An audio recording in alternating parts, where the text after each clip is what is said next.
द्वादश के बच्चों का अकाउंटेंसी के आज के वीडियो लेक्चर में हार्दिक स्वागत।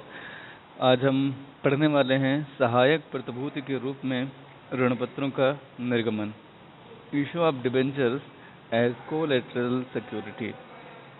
सबसे पहले कोलैटरल शब्द को जान लें। कोलैटरल माने होता है सहायक, यानी कि प्रमुख सिक्योरिटी के तौर पे कोई संपत्ति लगाई गई होगी, जो भी ऋण आपने लिया होगा, लेकिन जिस संस्था या व्यक्ति से आपने लोन लिया है उसको लगता है कि आपके द्वारा लिया गया लोन पर जो आपने सिक्योरिटी के तौर पे असेट लगाई है उसका मूल्य पर्याप्त नहीं है, तो वह आपसे कोई अतिरिक्त सिक्योरिटी की डिमांड करता है और ऐसे में आप उसे अतिरिक्त या सहायक प्रतिभूति के रूप में डिबेंचर्स इशू करते हैं। मगर जब आप किसी भी ऐसे व्यक्ति को जो आपका ऋणदाता है, अगर आप उसे सहायक प्रतिभूति के तौर पर ऋण पत्र देते हैं तो जाहिर सी बात है आपको ऐसे ऋण पत्रों पर कोई भी नकदी यानी कि कैश नहीं मिलने वाला है।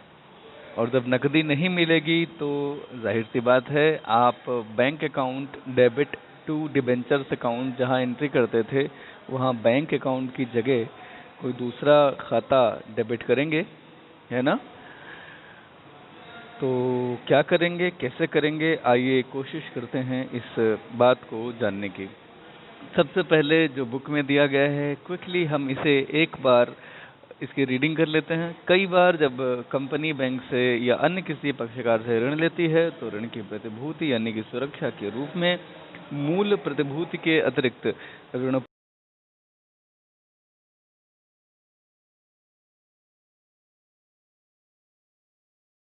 अथवा अन्य पक्षकार जिन्हें यह ऋण पत्र सहायक प्रतिभूति के रूप में दिए जाते हैं, इन ऋण पत्रों पर ब्याज के अधिकारी नहीं होते।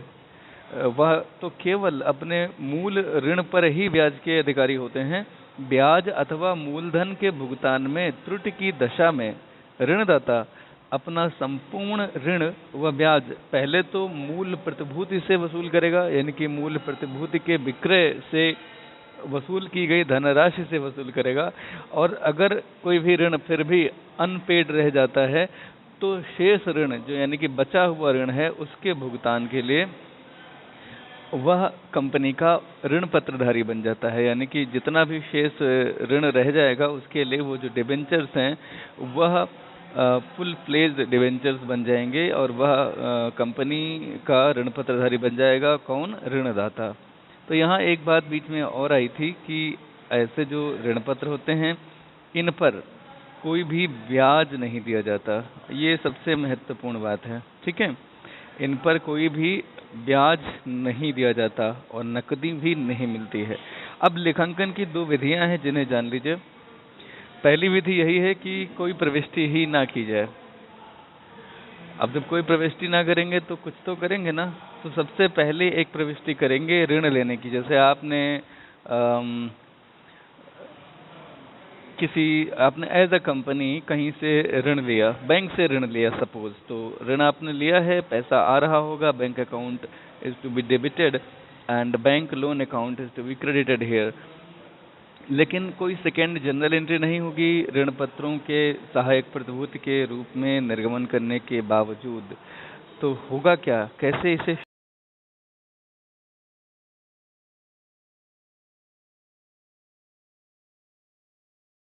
फाइनली आप क्या करेंगे,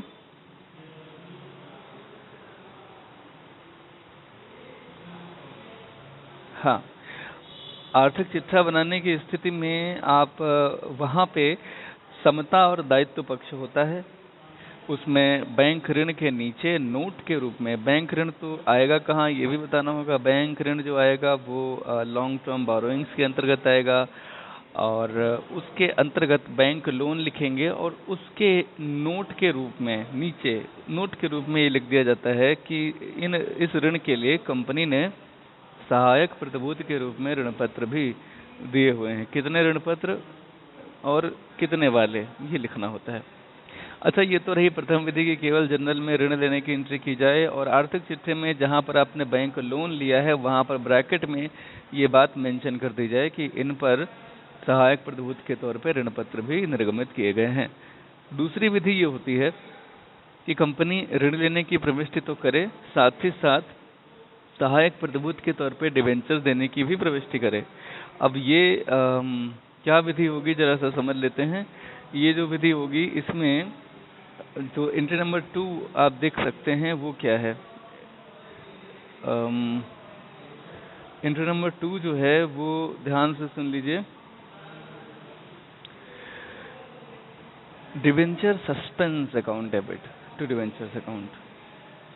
अब ये डिवेंचर सस्पेंस अकाउंट क्या है, इसे समझ लीजिए। देखिए, you don't know whether these debentures are going to be treated as full fledged debentures और they are to be cancelled whenever the amount of bank loan is return back और you can say paid back.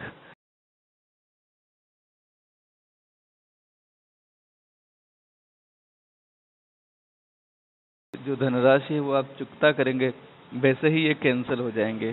तो इसीलिए आप इसे कहाँ show करते हैं, bank account. मैंने कहा था ना कि अगर आपको जनरल एंट्री करनी होती थी bank account debit to debentures account, तो बैंक अकाउंट तो सिर्फ तब डेबिट कर सकते हैं जब आपको पैसा मिल रहा हो, but here you are not receiving even a single penny, even a single paisa. So debenture suspense account is to be used to be debited here. Debenture suspense account debited to debenture account. समझ लीजिए जरा, debenture suspense account को दिखाते कहाँ हैं, इसे दिखाते हैं आर्थिक चिट्ठे के समता एवं दायित्व पक्ष में, यानी कि इक्विटी एंड लायबिलिटीज साइड में डिवेंचर्स अकाउंट में से घटा कर दिखाते हैं। डिवेंचर अकाउंट कहाँ दिखाते हैं, डिवेंचर अकाउंट दिखाते हैं लॉन्ग टर्म बोरोइंग्स में, लॉन्ग टर्म बोरोइंग्स में।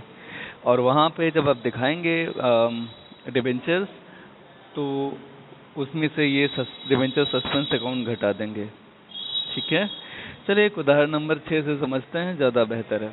हाँ, एक बात और, जैसे ही कंपनी ऋण को वापस कर देगी तो जो उपरोक्त दोनों प्रविष्टियां हैं, पहला ये दूसरा ये दोनों अपोजिट कर दी जाती हैं। जैसे बैंक लोन का अगर आप भुगतान करेंगे तो एंट्री क्या होगी, bank loan account debit to bank account, just opposite. Yes और no? And the second entry would be debentures account debit to debenture suspense account. Let's see it through the example number 6. 1 अप्रैल यानी कि 1 अप्रैल 2014 को एक company के रुपए 10 लाख के 12% ऋण पत्र अदत्त थे। ध्यान रखिएगा, ये ऋण पत्र अदत्त थे, मतलब आउटस्टैंडिंग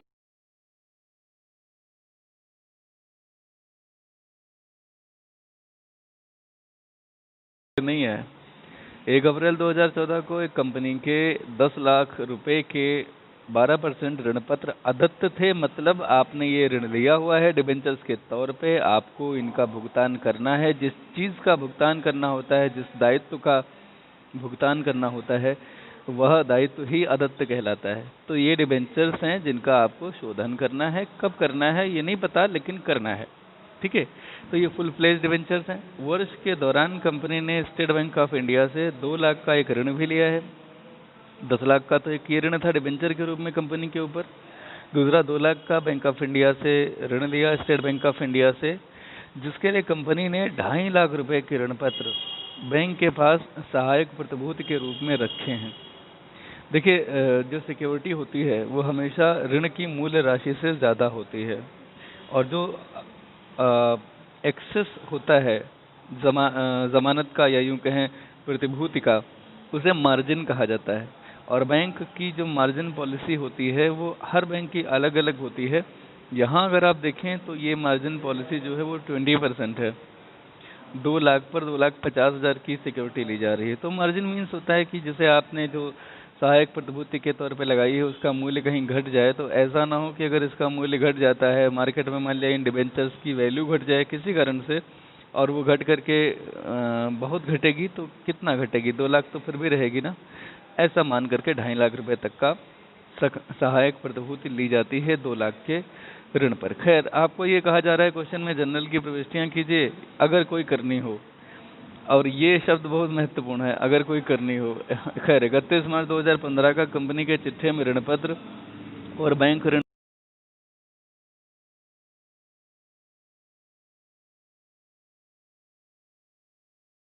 पढ़े थे ना आपने, सहायक प्रतिभूति के तौर पे जब डिबेंचर्स को इशू किया जाता है तो एक में तो कोई प्रविष्टि नहीं की जाती है डिबेंचर्स के इशू की, केवल ऋण देने की एंट्री की जाती है, तो वही की गई है। बैंक अकाउंट डेबिट तो बैंक लोन अकाउंट। और ध्यान ये रखना कि ये जो 10 लाख रुपए मूल्य के 12% ऋण पत्र हैं, ये अदत्त थे, मतलब इनके इशू करने की एंट्री पहले की जा चुकी होगी, तभी तो ये अभी अदत्त हैं, तो इनकी एंट्री नहीं करनी।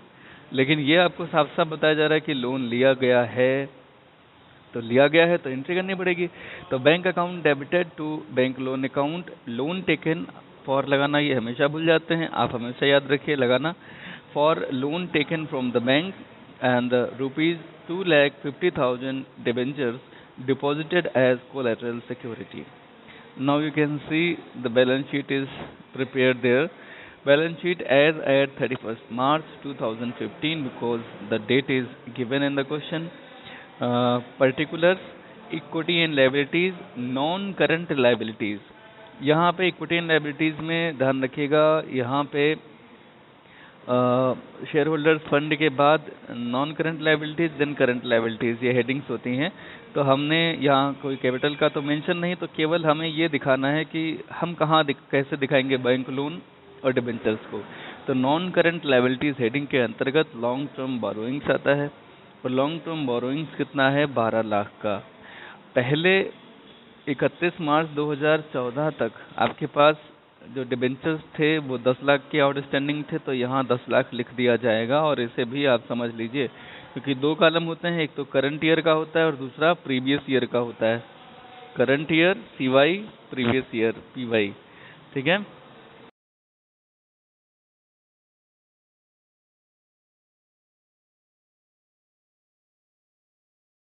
First note, long-term borrowings. 12% debentures. In addition, debentures for rupees 2,50,000 have been issued as collateral security. ये सिर्फ मेंशन किया गया है यहाँ पे, because you haven't made any journal entry for the issue of debentures as collateral security, so you have to show just as a note here in the note number 1, long-term borrowings. 12% debentures, in bracket you can see here it is written that in addition debentures for rupees 2,50,000 have been issued as collateral security, in bracket closed. Another liability is bank loan, and you can also see here before bank loan you have written in the bracket on collateral security of debentures of rupees 2,50,000 here. So this is the way to show your debenture, debenture issued as a collateral security along with the full-fledged debentures of rupees 10 lakh, right? So this was the very first method. Hope all of you have got it. Now second method. Second method, you will have to pass two entries, one of taking the loan from bank and another of issuing debentures as collateral security. So let's see the first journal entry. Bank account debited to bank loan account for loan taken from the bank 2 lakh. Then debenture suspense account debited to 12% debentures account 2,50,000.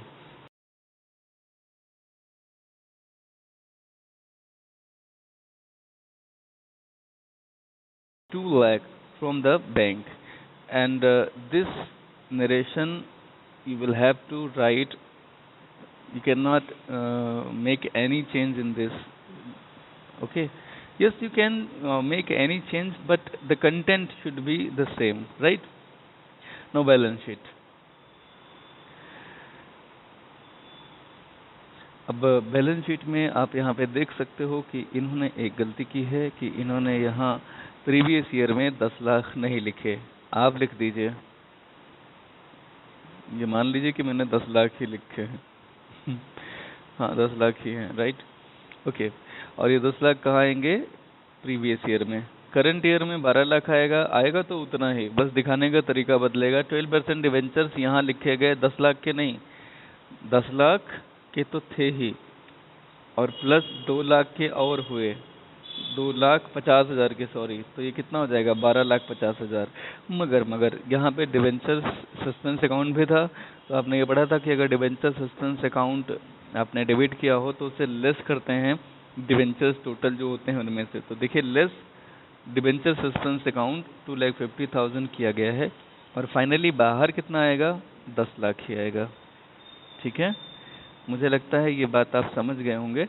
और bank loan कितना होगा, bank loan ये है 2 लाख, तो bank loan 2 lakh आएगा, लेकिन इसके नीचे आपको ये डिटेल भी देनी पड़ेगी, on collateral security of debentures of ₹2,50,000। मुझे लगता है कि आप सभी लोग ये डिवेंचर सहायक प्रतिभूति के तौर पे जब किसी लोन पर निर्गमित किए जाते हैं तो उसके दोनों मेथड आपको समझ में आए होंगे। पहला मेथड क्या था, पहला मेथड ये था कि आप केवल लोन लेने की एंट्री करेंगे, डिवेंचर इशू करने की कोई एंट्री नहीं करेंगे। ऐसी स्थिति में आपको क्या करना होता है, चिट्ठे में समता और दायित्व पक्ष में आपको बैंक ऋण के नीचे नोट के रूप में लिखना होता है, और ऋण के लिए कोई भी आपको अलग से एंट्री नहीं करनी होती है। जो डिबेंचर सस्पेंस होते हैं उनकी सहायक प्रतिभूति के लिए आपको कोई एंट्री नहीं करनी होती है। दूसरी विधि ये थी कि आप इसमें बैंक लोन लेने की भी एंट्री करते हैं और सहायक प्रतिभूति के तौर पे डिबेंचर्स इशू करने की भी एंट्री करते हैं। और कैसे शो करते हैं ये आपने अभी उदाहरण नंबर 6 पढ़ा। अगर कोई डाउट है तो वीडियो एक बार फिर से देखिए। मुझे पूरा विश्वास है कि अगर आप 2-3 बार इस वीडियो को देख लेंगे तो किसी भी बच्चे को समझ में आएगा। देखिए, एक बहुत पुरानी कहावत है, करत करस अभ्यास ते जड़मति होत सुजान, रसरी आवत जात ते सिल पर परत निशान। इसका मतलब यह है कि अगर आप लगातार प्रैक्टिस करेंगे, लगातार सीखने की कोशिश करेंगे, तो ये असंभव है कि आपको ये सीखने में ना आए। तो कोशिश कीजिए, आप ईमानदारी से अपना काम कीजिए। मैं आपको ये कहना चाहता हूँ कि मैंने आपको ईमानदारी से इसे समझा दिया है, आपको समझ में आ जाएगा। So our next topic is ऋण पत्रों पर ब्याज। देखिए, अभी आपने जाना कि ऋण पत्रों के नाम के आगे प्रीफिक्स के तौर पे एक रेट लिखी होती है, वो रेट ही दरअसल रेट ऑफ इंटरेस्ट होती है। इसी रेट ऑफ इंटरेस्ट से आपको ऋण पत्रों पर हर 6 महीने बाद ब्याज देना होता है। ब्याज ये लाभों पर प्रभार होता है, यानी कि चार्ज होता है। इसका आशय होता है कि ऋण पत्रों पर ब्याज अवश्य दिया जाएगा, कंपनी को लाभ हो न हो, यानी कि हानि हो, फिर भी ब्याज तो दिया ही जाएगा। और ब्याज एक निर्धारित दर से दिया जाएगा जो कि कंपनी के द्वारा इशू किए गए डिबेंचर्स के नाम में ही शामिल होती है। ठीक है, आयकर अधिनियम ये कहता है कि कंपनी को ब्याज की राशि पर एक निश्चित दर से आयकर इनकम टैक्स अवश्य काट लेना चाहिए और इस राशि को आयकर विभाग में जमा करा देना चाहिए। यह कर ऋणपत्र धारी की ओर से दिया हुआ माना जाता है। कंपनी द्वारा ऋणपत्र धारियों को आयकर काटने का एक प्रमाण पत्र भी भेज दिया जाता है, जिसका लाभ ऋणपत्रधारी अपने व्यक्तिगत कर निर्धारण में प्राप्त कर सकते हैं। अर्थात जब वह व्यक्तिगत इनकम टैक्स रिटर्न फाइल कर रहे होंगे तो उसमें वह इसकी डिडक्शंस प्राप्त कर सकते हैं। तो ब्याज का लेखा क्या करेंगे, हम सभी जानते हैं कि कंपनी को अपना चिट्ठा बनाते समय उस ब्याज का भी लेखा करना चाहिए जो अदत्त है, और जो पे कर दिया गया है उसका तो लेखा किया ही जाएगा। तो चलिए बारी बारी से कुछ चीज़ें जो टेक्निकल हैं समझने की कोशिश करते हैं। बहुत कठिन नहीं है, अगर आप ज़रा सा भी मन लगा लेंगे तो मैं ये आपको कहना चाहता हूँ कि आप बहुत अच्छे से इसे समझ भी लेंगे। अदत्त ब्याज जो देय है, इट मीन्स कि ब्याज ऐसा है जो देय हो गया है, उसकी ड्यू डेट आ चुकी है, बट अभी आपने उसे पे नहीं किया है, तो उसकी एंट्री क्या होगी ये समझिएगा। यदि कोई, पहले इसे समझ लीजिए कि अदत्त ब्याज जो देय है इसका आशय क्या है, फिर जनरल एंट्रीज अभी आएंगी। तो यदि कोई कंपनी है जिसने 30 जून और 31 दिसंबर को ऋण पत्रों पर ब्याज देना होता है, जिसको 30 जून और 31 दिसंबर को अपने ऋण पत्र धारियों को ब्याज चुकाना होता है, तो जब वह कंपनी 31 मार्च 2016 को चिट्ठा बनाएगी तो जाहिर सी बात है 31 दिसंबर 2015 वाला ब्याज चुकाया नहीं गया है, तो इसे क्या बोलेंगे, इसे इंटरेस्ट एक्रूड एंड ड्यू बोलेंगे। ध्यान से सुनिएगा, एक कंपनी है और वो 30 जून और 31 दिसंबर को ऋण पत्रों पर ब्याज चुकाती है। अगर कंपनी ने 30 जून का ब्याज तो चुका दिया, लेकिन 31 दिसंबर वाला ब्याज अगर नहीं चुकाया है, ठीक है, और 31 मार्च 2016 को वो चिट्ठा बना रही है, तो 31 दिसंबर 2015 वाला जो ब्याज है उसको क्या बोला जाएगा? Interest accrued and due. Accrued means इसकी ड्यू डेट जब आती है तभी वो एक्रूड हो जाता है। तो एक्रूड है यानी कि कमा लिया है उन लोगों ने, इसे आउटस्टैंडिंग भी कह सकते हैं। बेसिकली ये खर्चा है, आउटस्टैंडिंग ही कहा जाना चाहिए, लेकिन अकाउंटेंसी में प्रैक्टिसेस भी काम करती हैं प्रिंसिपल्स के अलावा। तो प्रैक्टिस ये है कि एक्रूड ही लिखा जाता है इसके आगे, और ये बेसिकली डिवेंचर्स होल्डर्स के पॉइंट ऑफ व्यू से एक्रूड लिख लिया जाता है, क्योंकि उनके लिए interest on debentures is a kind of earning, is a kind of income, तो वो एक्रूड ही से बोलते हैं। तो वही प्रचलन में आ जाता है अकाउंटिंग बुक्स में भी, इसीलिए एक्रूड लिख दिया गया है। भले एक्रूड लिखा जा रहा हो, लेकिन इसे समझा आउटस्टैंडिंग ही जाता है। तो इंटरेस्ट एक्रूड एंड ड्यू बोलेंगे तब जब ऐसा कोई इंटरेस्ट जो कि ड्यू था और उसका भुगतान किया जाना था लेकिन किया नहीं गया हो। एक और आता है अदत्त ब्याज जो दे नहीं है, interest accrued but not due. इसे समझिएगा। सेम एग्जाम्पल, 30 जून और 31 दिसंबर को ब्याज चुकाना होता है कंपनी को। 31 मार्च 2016 को चिट्ठा बनाया जा रहा है, तो 1 जनवरी 2016 से 31 मार्च 2016 तक ये जो 3 महीने बीते हैं, इनका जो इंटरेस्ट है वो एक्रूड है। इन 3 महीने का इंटरेस्ट डिवेंचर होल्डर्स ने कमा तो लिया है ना, लेकिन ये ड्यू नहीं हुआ है। ये ड्यू तो होगा और 3 महीने बीतने के बाद 30 जून को। तो this 3 months interest on debentures is basically accrued but not yet due. It will be due on 30th June, which is yet to come. At the date of 31st March 2016, while preparing the balance sheet, you will consider this 3-month interest as interest accrued but not due.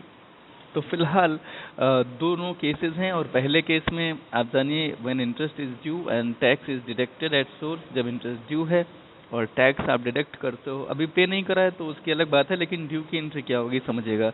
Interest on debenture, suppose it is 1000 and the rate of TDS tax deducted as source, और you can say आयकर, income tax भी इसे बोलते हैं, return of income tax. तो suppose that is 10%. So debenture holders 10% of 1000, income tax would be 100, and the debenture holder are supposed to get only 900. Okay, interest for जरूर लगाएंगे बेटा, for interest due to debenture holders and tax deducted at source. Okay, the second entry, whenever the interest is paid, debenture holders account debited to bank account. Okay, the payment of interest made for payment of interest made. Okay, now the entry number 3, on payment of tax deducted at source. जो आपने यहाँ income tax payable credit कर रखा था, हर credit का कोई ना कोई डेबिट होता है ना, तो इनकम टैक्स पेबल तब डेबिट कर दिया जाएगा whenever you will be paying this particular amount of income tax collected from debenture holder, you can say it, and now you are paying to the income tax officials, right? So income tax payable account debited to bank account for depositing the amount of TDS with income tax authorities. Okay, TDS माने tax deducted at source, tax deducted, deducted. TDS means TDS. Suppose you can say tax deducted at source, TDS. Okay, now the fourth entry, on transfer of debenture interest to statement of profit and loss at the end of the year, statement of profit and loss to interest account. Remember, you are not supposed to use account as suffix with the name in statement of profit and loss.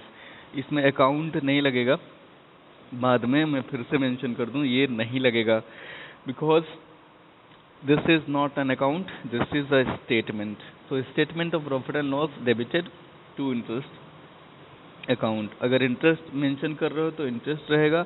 अगर interest on debentures शब्द का इस्तेमाल किया है तो interest on debentures शब्द का ही इस्तेमाल किया जाएगा. Suppose you can see here you have written as interest on debentures. Okay, तो यहाँ पर इंटरेस्ट केवल नहीं लिख सकते हैं, फिर यहाँ क्या लिखना पड़ेगा, इंटरेस्ट ऑन डिबेंचर्स. और मैं आपको बता दूँ यही सही है.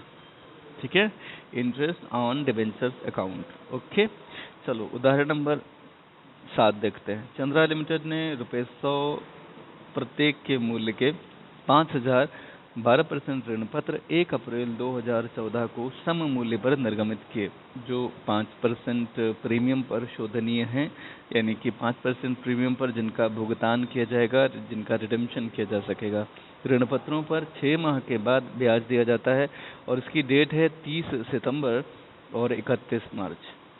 ठीक है, ये 30 जून और 31 दिसंबर नहीं है, ध्यान रखिएगा. 30 सितंबर और 31 मार्च चुकाया जाता है ब्याज. खैर, ब्याज पर आयकर की जो रेट है वो है 20%. 31 मार्च 2019 को समाप्त होने वाले वर्ष के लिए जनरल प्रविष्टियाँ कीजिए. तो सबसे पहले 1 अप्रैल को जो अगर डेट्स दी गई हैं तो आपको डेट के कॉलम में डेट लिखनी होगी. तो 1 अप्रैल को सम मूल्य पर निर्गमित किए हैं, 5% प्रीमियम पर शोधनीय. तो खैर आप सबसे पहले जो एंट्री करने वाले हो वो एंट्री क्या होगी, bank account debited 5 lakh to debenture application and allotment account 5 lakh for amount received on application. अब वो डिटेल इन्होंने नहीं दी हैं, but it is okay, you know the details are given in the question. अब क्या लिखेंगे, for amount received on application. तो इसमें लिखना पड़ेगा for amount of application and allotment including premium, sorry सब मूल्य पर किए गए ना. तो लिखेंगे for amount received on application on 5,012% debentures at the rate ₹100 each, और पूरा आ जाएगा 5 लाख. फिर debenture application and allotment debited 5 lakh to debentures account कितना आना चाहिए, 5 लाख.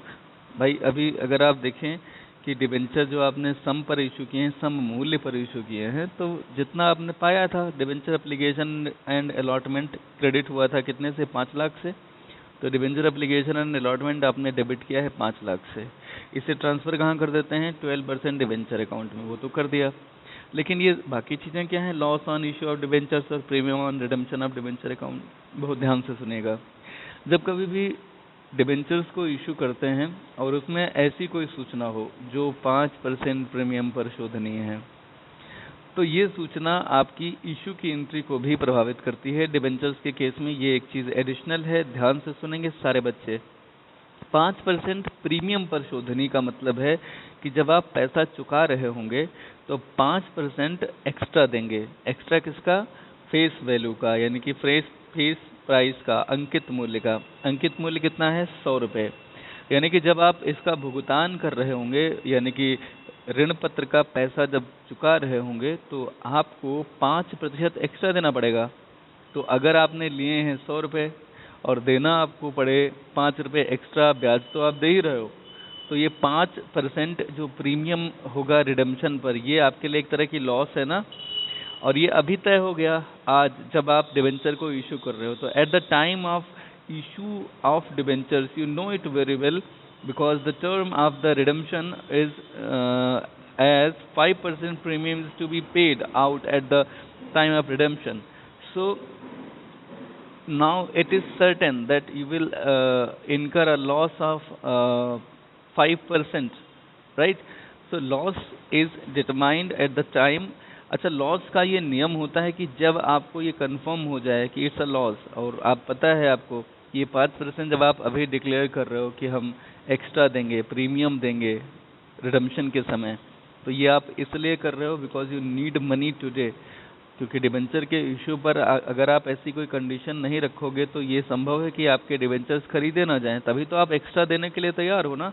तो ये इशू की कॉस्ट है, एक्स्ट्रा 5% पे करना. तो सी एक्चुअली 5% जो आप एक्स्ट्रा दे रहे हो, it's a kind of loss losses are always to be debited. That is why you have debited here loss on issue of debentures account. Now, which account is to be credited here as premium on redemption of debenture account? So, debenture is a liability. 5 lakh rupees 5 lakh are supposed to be paid at the time of redemptions plus 5%, that is 25,000 as premium on redemption of debentures is also to be paid. So this is a kind of liability. Liabilities are to be credited at the time of its creation. So here premium on redemption of debentures as a liability is being credited. I hope girls आप इसे समझ गए होंगे.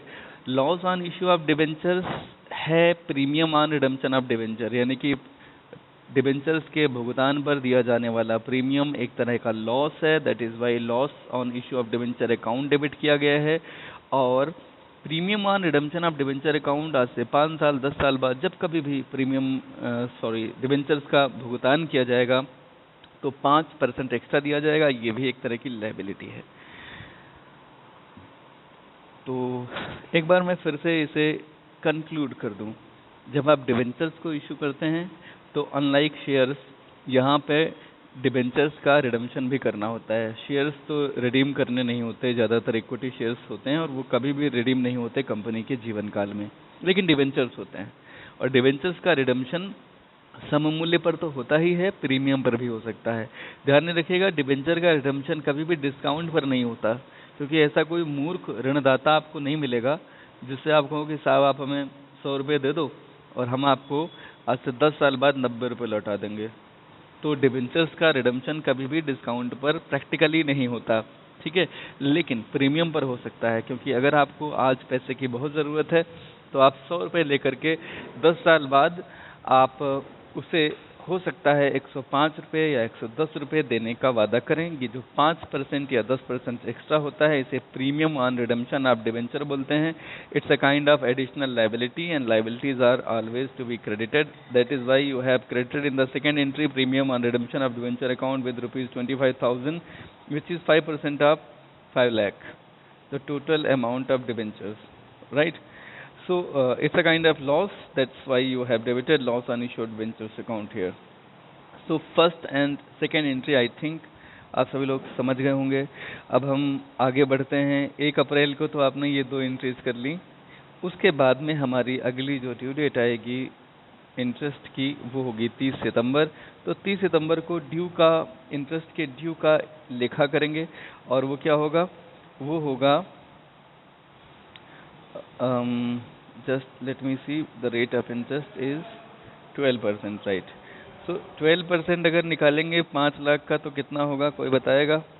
60,000 होगा, लेकिन 6 महीने का निकालना है तो ये कितना होगा, 5 लाख का मैं बता देता हूँ 12%, लेकिन 6 महीने के लिए अगर निकालोगे तो 12 कट जाएंगे, 2 जीरो यहाँ पे माइनस हो जाएंगे, तो बचेगा कितना, यहाँ बचा रह जाएगा 5,000. 5,000 गुणे 6 करने पर 30,000 ही आता है. मुझे लगता है आप लोग समझ गए होंगे. इंटरेस्ट क्या है, एंट्री क्या है, interest on debenture account debit to debenture holder to income tax payable.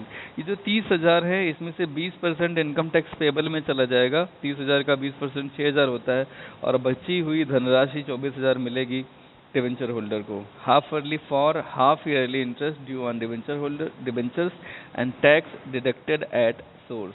Tax source पर ही काट लिया गया, ठीक. फिर 30 सितंबर को ही आप इसका भुगतान कर देंगे. Debenture holders account debit to bank account, payment of interest 24,000. Debenture holder को ध्यान रखिएगा केवल उतने से ही डेबिट कर सकते हैं, उतना ही पे कर सकते हैं जितने से उन्हें क्रेडिट किया था 24,000 से. On the same date you can pay the income tax, sorry, the TDS collected to income tax payables. So income tax payable debited to bank account. ये जो 30 सितंबर को 2 एंट्रीज आपको दिख रही हैं, debenture holders to bank account 24,000 और फिर income tax payable to bank account 6,000. अगर ये सेम डेट पे हों तो आप इनको एक साथ भी कर सकते हो. Debenture holders account debit 24,000, income tax payable debit 6,000 to bank account 30,000. Combine entry भी इन दोनों की जा सकती है. अगर ये सेम डेट को हैं, अगर अलग अलग डेट पे हैं तो नहीं किया जा सकेगा।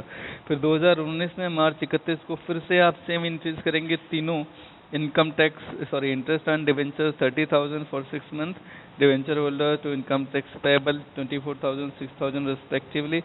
मार्च 31 debenture holders to bank account to sorry income tax payable to bank account. ये दोनों एंट्रीज को मैंने अभी कहा एक साथ कर सकते हैं। Debenture holder debit income tax payable debit to bank account 30,000 से कर दीजिए, बाकी 6,000 और 24,000 कर दीजिए। Finally on 31st March at the end of the year, statement of profit and loss to interest on debentures. You know the amount of interest on debenture is 30 plus 30 60,000 to be transferred to statement of profit and loss. So this is the calculation of interest on debentures. Okay. Okay girls, thank you very much for watching the video. I will be sending the homework in the additional pics at your college group. Okay, thank you so much.